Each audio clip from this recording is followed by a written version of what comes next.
Nous cherchions des explications claires. Ce qui s'est produit était quelque chose de beaucoup plus inquiétant, un reflet de nous-mêmes. Swann et Atlas ne tombent pas dans la catégorie des odeurs astronomiques. Sa présence remet en cause une possibilité inconfortable. L'humanité vient peut-être de franchir une frontière invisible, un point où l'univers cesse d'être indifférent et commence à réagir. Ce qui est vraiment inquiétant, ce n'est pas notre ignorance, mais notre suspicion que nous n'avons jamais eu l'intention de comprendre.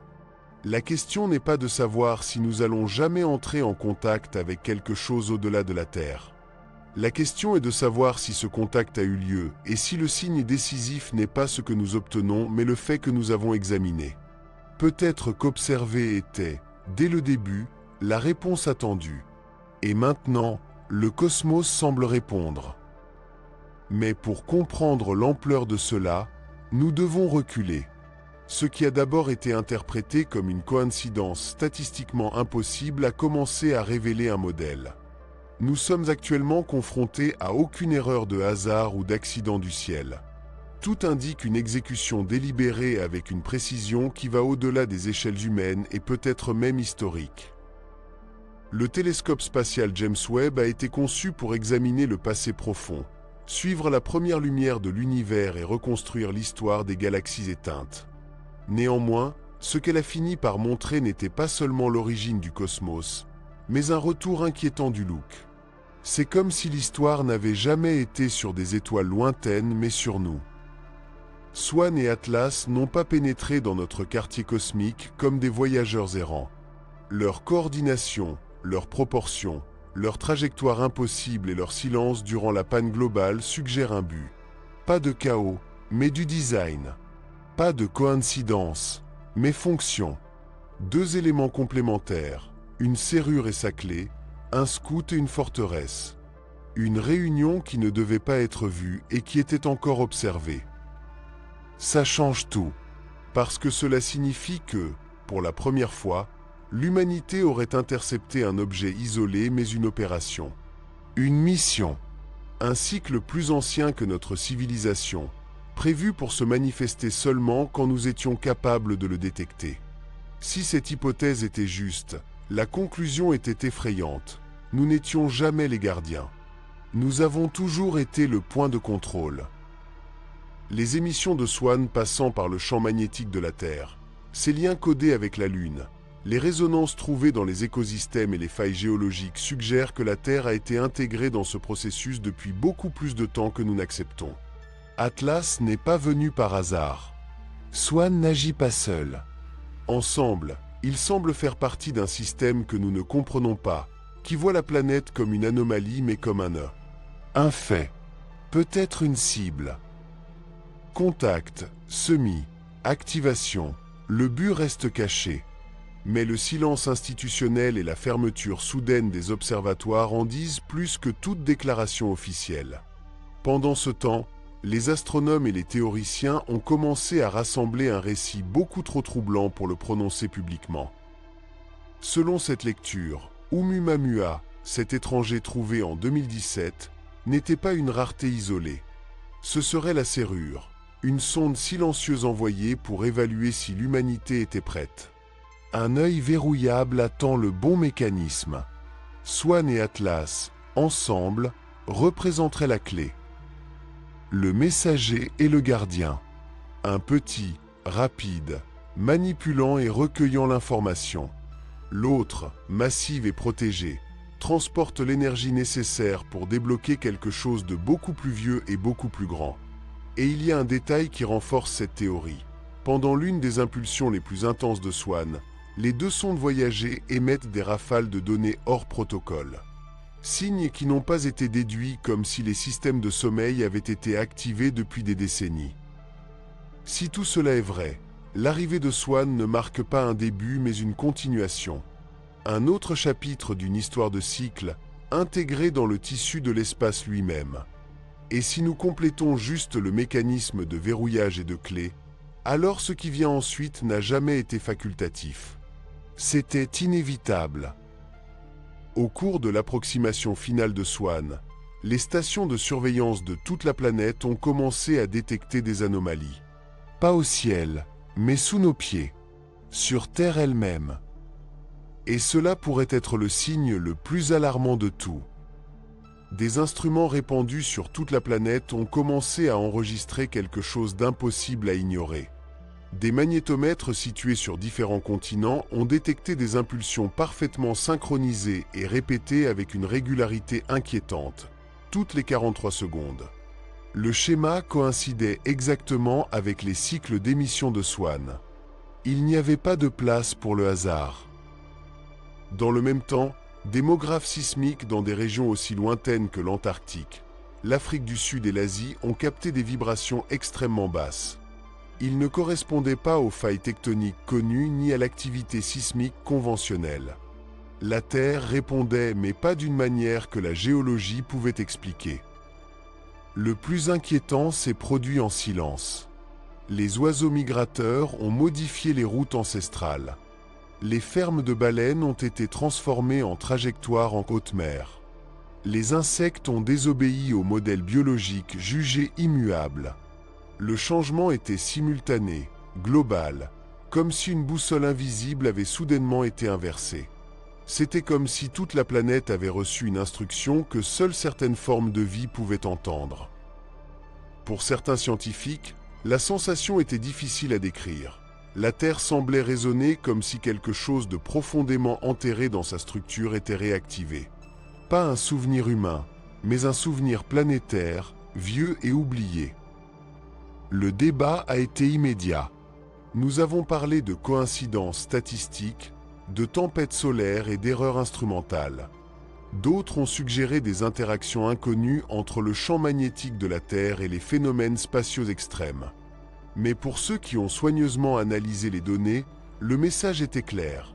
Cela ne se passait plus dehors. L'événement avait franchi le seuil et se manifestait dans notre propre monde. C'est comme ça que le panneau est arrivé. Des observateurs satellites indépendants ont signalé un flash énergétique de Swann. Il n'est pas allé sur Terre. Son chemin était directement dirigé vers la Lune. L'impulsion n'était ni chaotique ni simple. Elle était soigneusement structurée, organisée en couches d'amplitude, de fréquence, de polarisation et d'harmonie interne. Il n'apparaît pas comme un message à entendre, mais comme un ordre à exécuter. Les linguistes, les mathématiciens et les experts en cryptographie étaient appelés en urgence. La conclusion préliminaire était perplexe. Cela ne se faisait pas en tant que langage, mais en tant qu'ensemble d'instructions codées. Lorsque le réseau d'espace profond a atteint la destination exacte de la transmission triplée, le résultat a été alarmant. Le signe a affecté une région spécifique de la surface lunaire, une zone connue pour ses concentrations de masse anormale sous l'écorce. Pendant des décennies, ces soi-disant mascones avaient perdu la science. Trop dense, trop précis, impossible à expliquer du tout avec des modèles géologiques connus. La nouvelle hypothèse était troublante. Et si Swann surveillait quelque chose mais activait quelque chose? Quelque chose enterré sous la Lune, inactif pendant les éons, attendant un signe concret? Si oui, la Lune, toujours considérée comme un compagnon passif et silencieux, pourrait être un simple satellite naturel mais une composante fonctionnelle d'un système beaucoup plus grand, un que nous n'avons jamais compris. Tandis que le télescope James Webb restait concentré sur Swann, une autre découverte est apparue qui voyait à peine la lumière publique. L'objet ne reflétait pas seulement le rayonnement solaire. Il émettait de l'énergie dans une bande extrêmement rare, située entre les rayons X-mou et le rayonnement gamma.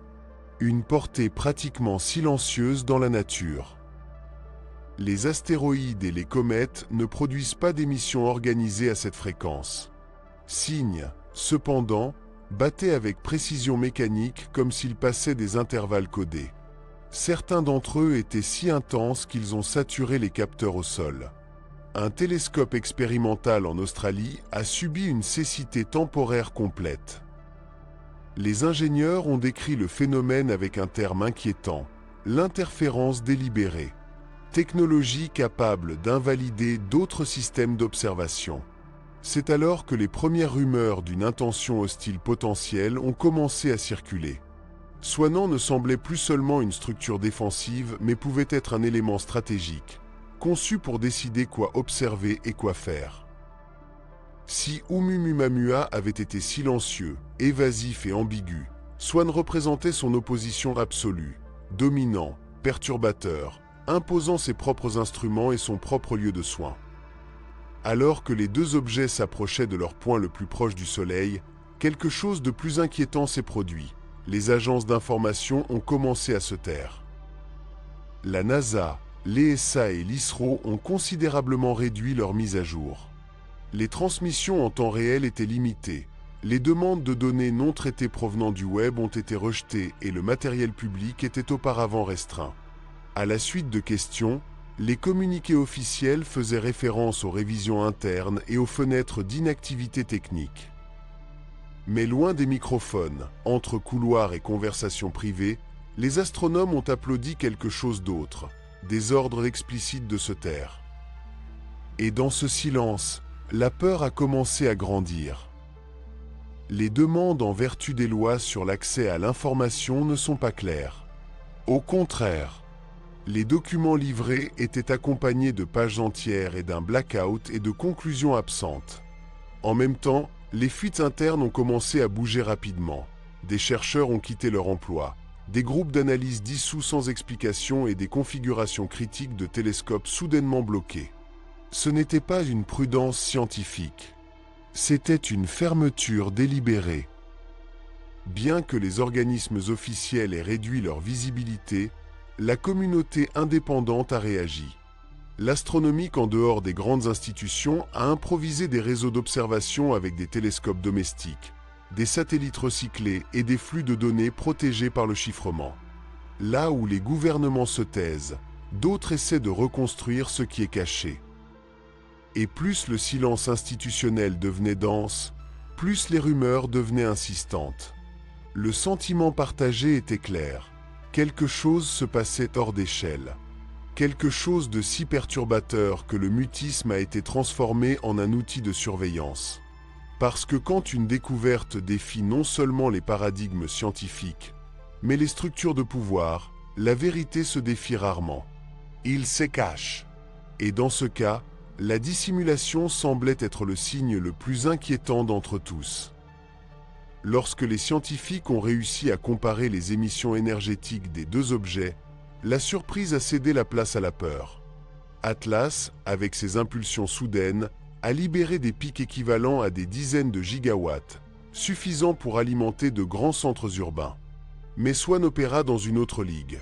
Sa brillance constante impliquait une production soutenue d'énergie plusieurs centaines de fois plus et avec des dépenses élevées de toute la capacité énergétique de la planète.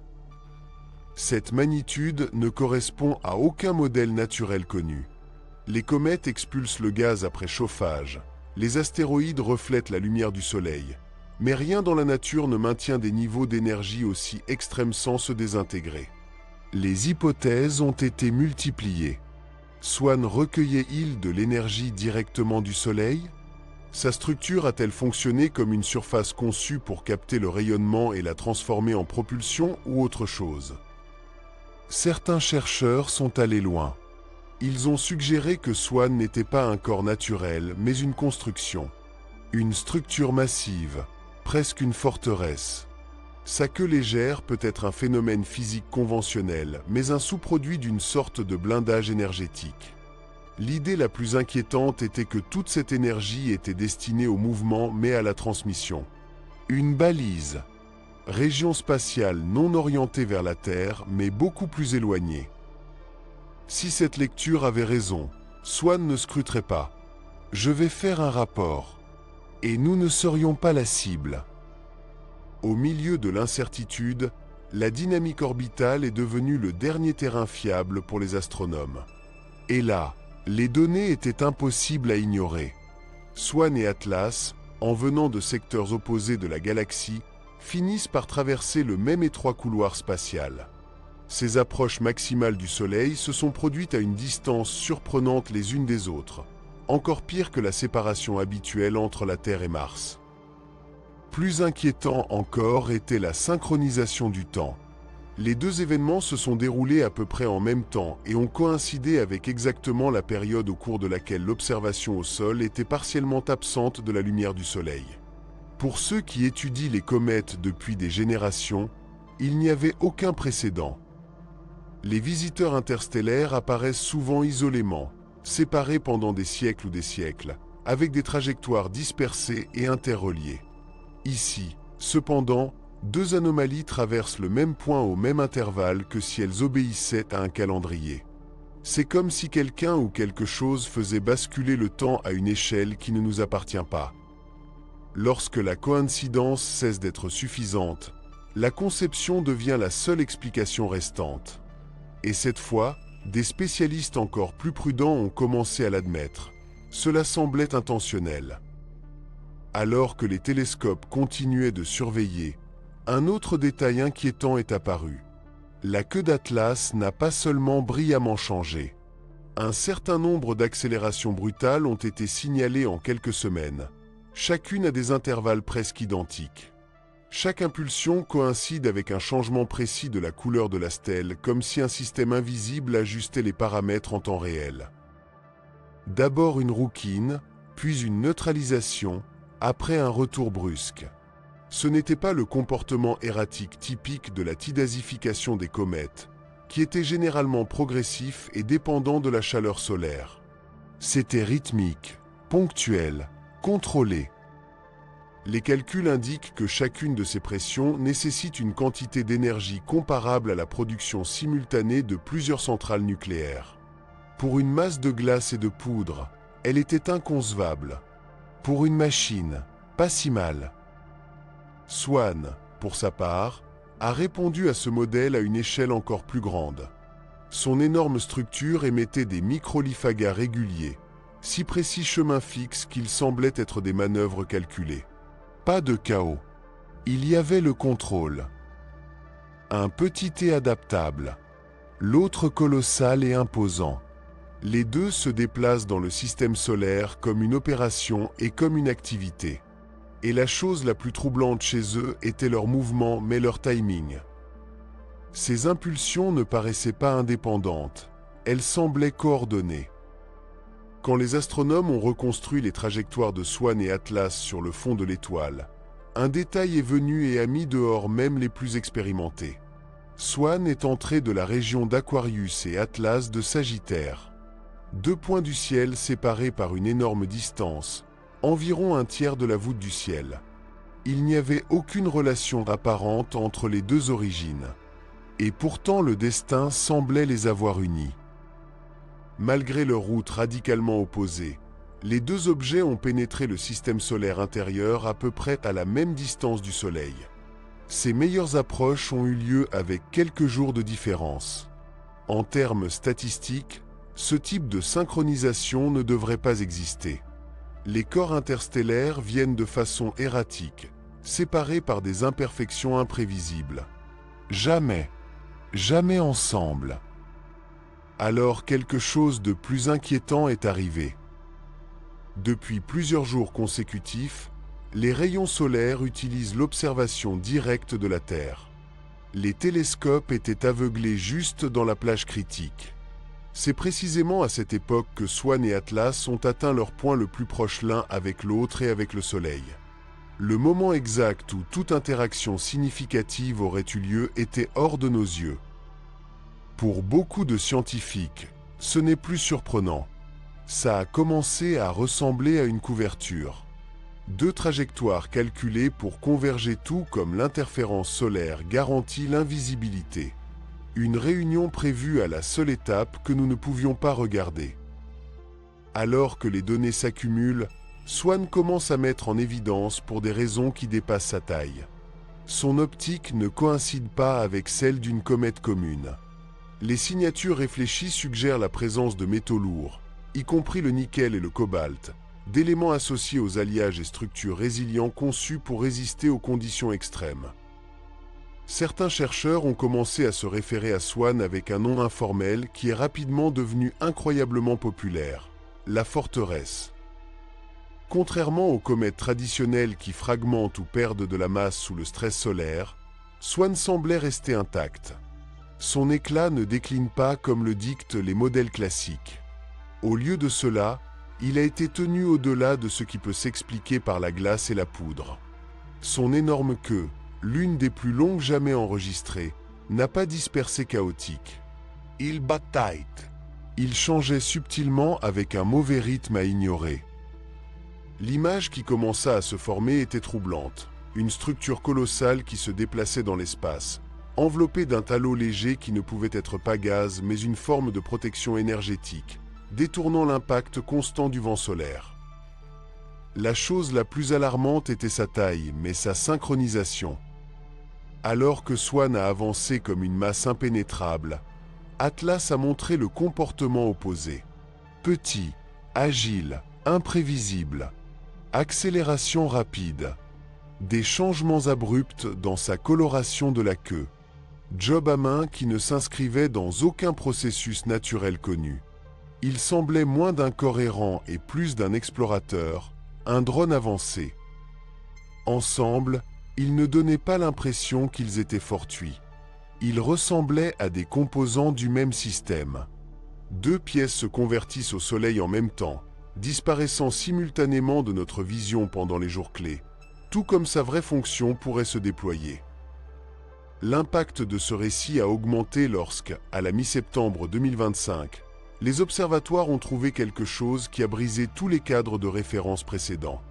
De l'obscurité de l'espace profond, un objet gigantesque émergea avec une queue traversant le ciel à une échelle descomunale plusieurs fois aussi large que la pleine lune. Son éclat était tel que même les amateurs pouvaient l'identifier sans difficulté. La confirmation est arrivée rapidement. Ce n'était pas une comète ordinaire. L'article a été officiellement listé mais a rapidement adopté un nom plus simple, Swann. Et c'est là que la synchronisation vient de geler la communauté scientifique. Parce qu'en même temps Atlas, déjà connu pour sa conduite anormale, est entré dans le système solaire de l'extrémité opposée du ciel. Les deux étaient dirigés vers le Soleil, tous les deux dans la même fenêtre, tous deux cachés par le Soleil à sa phase la plus critique. Deux objets interstellaires, deux trajectoires opposées, le même couloir solaire. Les chances d'une telle convergence sont si faibles que certains chercheurs ont cessé de parler de coïncidence. Dans les conversations privées, un autre mot commença à circuler. C'est beaucoup plus inquiétant. Si un seul visiteur interstellaire avait déjà contesté notre compréhension du cosmos, une arrivée presque simultanée d'une seconde, immensément plus grande et alignée sur la même scène, suggère quelque chose de plus que des erreurs de l'univers. Proposer une planification. Peut-être que nous ne sommes pas témoins d'accidents astronomiques. Peut-être qu'on surveille une opération en cours.